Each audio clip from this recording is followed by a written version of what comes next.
Natural, glowy, everyday makeup, skin that actually looks like skin.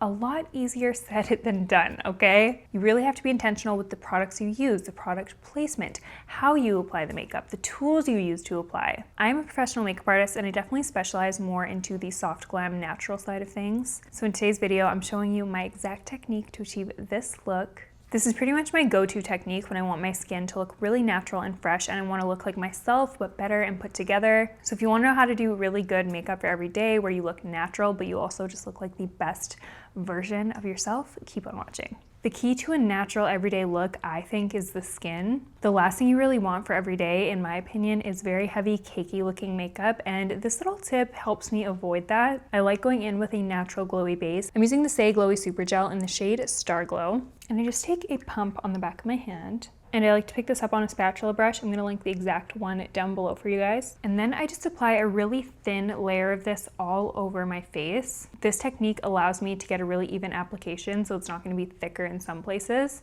It also helps me to not over apply. Sometimes when you over apply a priming product like this, it can pill underneath your makeup. This product doesn't really do that, but I find especially when I apply it like this, it gives me the most flawless finish. And just to melt everything in, I like to go in with my foundation brush and just tap the edges. I'll also link this brush for you guys. Are we seeing this glow? I mean, come on, it is so perfect. It doesn't have any like thick glitters or anything like that. It looks very natural, kind of like your skin is glowing from within. This would honestly really look good with just like a no makeup kind of vibe, a little concealer, a little blush, and your skin is gonna look amazing. But I do wanna go in with foundation today because I've been so curious to try this new foundation. This is the Giorgio Armani Luminous Silk Perfect Natural Glow Foundation, but reformulated. I get really nervous when iconic products get reformulated because why mess with a good thing? This is such an iconic foundation, but today we're gonna put it to the test. Let's see how it looks. I mean, perfect natural glow foundation. That's exactly what I want today. I'm actually gonna do a pretty similar technique. I'm gonna put a pump of that on the back of my hand. And taking that same spatula brush, I'm just gonna apply a thin layer of this foundation all over the face. Especially for an everyday look, you want to apply your foundation very thin and you wanna build later on if needed. You don't wanna go in with a ton of foundation right off the bat because chances are it's gonna look heavy and cakey and we don't want that. Coming from the perspective of a professional makeup artist, I think the tools that we use are arguably as important, if not more important, than the actual products we use. So I like to go in with a really good foundation brush. I'm gonna link this one down below to just melt those edges after I've applied that initial layer. Okay, I actually think this might be one of the rare cases where the reformulation might be better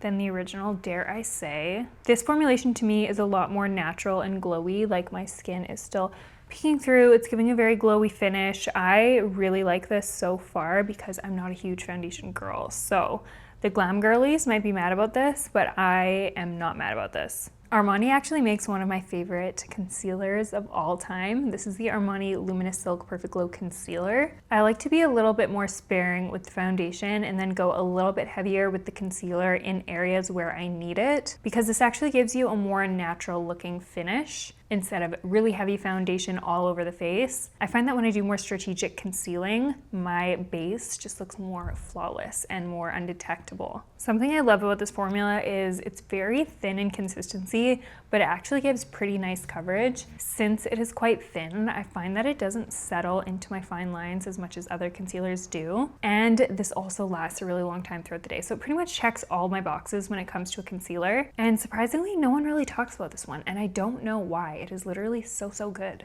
By the way, since I know some of you are going to be asking, this is not my natural eye color. I am wearing colored contacts. I do have light colored eyes, but these contacts basically just make my eyes like a shade or two lighter and they do not look like contacts. They don't even feel like contacts, which is crazy for colored contacts. No one asks me if I'm wearing colored contact lenses when I wear these. Everyone just assumes they're my natural eye color. So I'm gonna link these down below. They look really good on people with lighter colored eyes like me who just want more of a bit of a pop, but they also look really good on dark eyes too. So just throwing that out there. I've got to say, those two Armani base products work so good together. My skin looks perfected, but it really does look undetectable, like I'm wearing concealer and foundation, which is exactly what I wanted. I do feel like I look a little flat, so it's time to add some dimension back into the face. I'm going in with the Too Faced Melting, Bronzing, and Sculpting Stick. And this is contour for dummies. I feel like you can't apply too much of this because it just melts into the skin so nicely. I basically just focus this on my cheekbones and around my forehead and just a teensy tiny bit on the nose. This is going to bring some dimension back into the face and just define our natural kind of bone structure that we have going on. I find for a natural makeup, contour makes such a big difference. And again, the tools are really important here. I'm using the Refi dual-ended brush. I use this religiously for my contour. I like to kind of roughly stamp out the contour with the dense side just to get the placement down. And then I flip the brush over and go in with the fluffy side to just like airbrush everything in. This is the perfect brush for cream contour or cream blush even.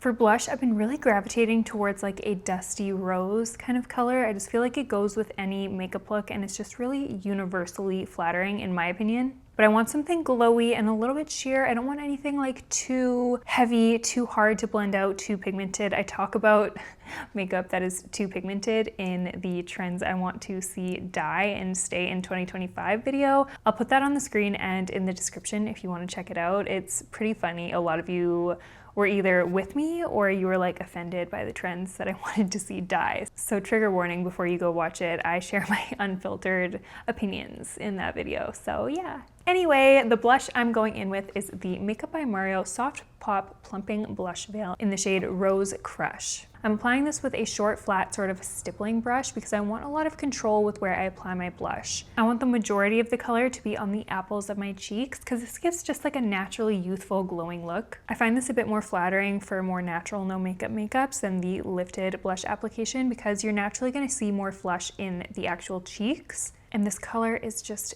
gorgeous. So flattering and so easy to blend and melt into the skin. I love these blushes by Mario. This base is looking so good. I really feel like your makeup base can age you like 10 years or it can make you look way younger and way more fresh. And this base is just my go-to these days. I do want a little bit of blur, so I'm going in with the Pat McGrath Long Wear Blurring Setting Spray.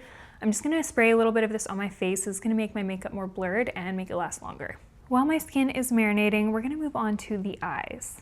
For everyday makeup, I pretty much have two different eye looks. One of them is basically nothing. I'll basically curl my lashes, maybe apply a little bit of bronzer, maybe a little bit of mascara, and that's it. But today I'm doing a little bit more. This is more of the look that I want to go to when I want to look put together. Maybe I have somewhere to go or I just want to feel like really good. This is what I'll do. I'm going into the Makeup by Mario Master Matte's Long Wear Cream Eyeshadow in the shade Chestnut. And I'm literally applying the tiniest bit of this to my eyes. This is gonna act like my eye base. I am focusing more of this in my crease, but I am kind of just blending it and diffusing it all over the mobile lid. A little bit of this goes a very long way, you guys, so really apply less is more, and these build really nicely too. So if you don't apply enough, you can always go in with a little bit more. These work so good as an eyeshadow base. They set down and stay in place really nice. They last all day long and they're nice and matte. They're almost like a powdery matte finish. They're gorgeous. I'm honestly usually not the biggest fan of liquid shadows, but look at how this blended. It just blends out like a dream, like a cloud on the eye, and gives the perfect like base for a more complex eye makeup look if you want to do that, or you can wear it on its own. So I do love the versatility of this product. So now that we have our base, I'm going to layer on top some powders. I'm going in with the Daisique eyeshadow palette in the shade Warm Blending. And I'm gonna mix this middle shade with this top corner shade here on a Rephr 01 brush. And I'm just gonna begin to build up my crease with the shade. This is a beautiful transition color and these shades blend out so seamlessly. Plus with the Rephr 01 brush, it's precise enough to give you definition, but it's also fluffy, so you're gonna get those really nice diffused airbrushed edges. If I could only keep one eyeshadow brush, I really think I would keep this one. It's just really good and easy to use. I'm gonna link all the brushes that I use down below and any of the products that I mentioned in case I forgot to mention a specific shade or color or whatever. I love even using this brush for underneath my eye. I feel like it gives me the most effortless, easy, smoked out look. Sometimes when I go in with like a small pencil brush, it can look a little harsh, and this is just so much quicker and so much more effortless. These shadows too, they look very like powdery and matte and cloudy. Like, look at the blend. I just feel like they're so dreamy. These eyeshadow palettes are also pretty affordable if I'm not mistaken. I'm gonna link them down below. They're a Korean brand and I just think they are so good. I did mention these in my top 10 eyeshadow palettes of all time video. In case you wanna watch that, I recommend a ton of different eyeshadow palettes. There's definitely one for everyone in that video. I wanna brighten up the inner corner area, so I'm gonna go in with this nice creamy shade here. I'm using a Rephr 02 packing brush to just pack that on, focusing that on the inner corner of my eye. I want to add a little bit of dimension to the lash line, but I don't want this to look too harsh. So I'm going in with my Makeup Forever Dimensional Dark Brown Pencil. And I'm just applying a little bit of this along the lash line. And I'm gonna go in and smudge this out. I'm just using a really tiny little pencil brush for this. I really just want to diffuse those edges so you can't really tell where it starts or where it ends. This is going to give a really effortless sort of smoky look, and in my opinion this is one of the easiest ways to achieve this because this pencil just blends out so easily. It's really important to use the right pencil for something like this. You don't want something waterproof so that it sets down super quick, but you also want something that's going to give you enough pigment so that you're actually going to get some color payoff. You see how natural that looks? You have the dimension of like a winged liner, for example, to bring more attention to the lashes, but it's not harsh and it's very easy and quick to do, honestly. Really perfect for every day. I find I don't really gravitate to winged liner so much anymore. I find this technique is just a little bit more flattering, a little bit more soft, and a little bit more natural. For lashes, I just want to keep it pretty simple. I'm going in with my L'Oreal Telescopic Mascara. This is an OG. This makes my lashes long and not clumpy. It makes them like fluttery and natural looking. I personally don't love a clumpy, voluminous mascara. I much prefer a separated, natural look, so this one's perfect for that. Really great for the lower lashes too. This next step is optional, but I do feel like it really takes the makeup look to the next level. I do like to apply like 1 or 2 little outer corner lashes. I like to use individuals that look kind of like this. I'm gonna go ahead and pop these on the outer corners of my lashes and I will be right back. All right, so that is what the eyes look like with falsies. The eyes are pretty much done now, so I'm gonna move on to lips. I'm going in with the Makeup by Mario lip pencil in the shade Smoky Pink. And I'm using this to really overline my lips. I love a good overline. I don't care what anyone says.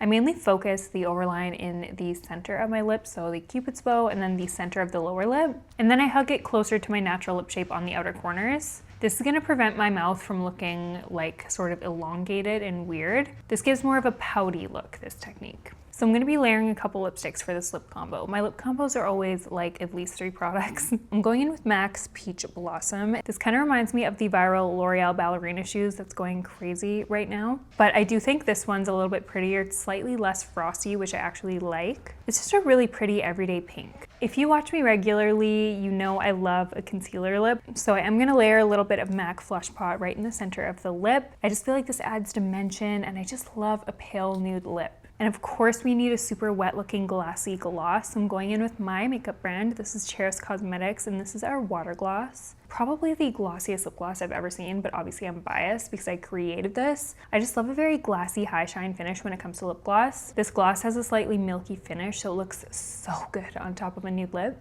I actually created this makeup brand because I have a huge heart for women and children, especially expectant mothers who are in vulnerable positions. And I really just think life is so precious, so a portion of the proceeds from this product actually go towards helping pregnant women who want to start their family but they don't have the resources to do so. Whether it's financial support, emotional support, maybe community, education, anything like that, pretty much anything that's going to help them start a family and to embrace the gift of life that children are, that is where we come in. Now I do want to add some powder. I'm going in with the Fenty Beauty Set It Down in the lavender shade, and I'm just using that to set underneath my eyes and around my mouth. These are pretty much the only areas that I want to be super matte for this makeup look. Also areas that I want to stay in place and not get all creasy.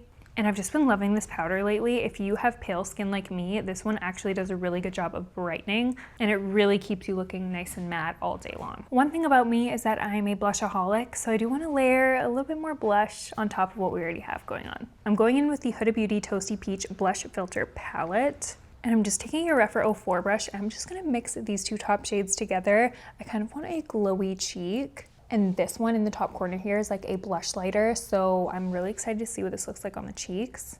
I'm going in with a little bit more of that blush lighter shade and just highlighting my cheekbone area here, and it is so pretty. I love that pinky glow. These 2 colors mixed together are really pretty, but I am liking the look of a little extra of that blush lighter shade, the more glimmery shade right on top to give me that glowy cheek. Do you guys want to see more natural makeup looks or do you want to see more glam makeup looks? Let me know in the comment section down below. I read everything and I respond to pretty much everything too, so I'll meet you there. If you enjoyed this makeup tutorial, make sure you give this video a thumbs up so I know you liked it, and subscribe to the channel if you haven't already. It only takes 2 seconds. And thank you so much for watching. I'll see you in the next one.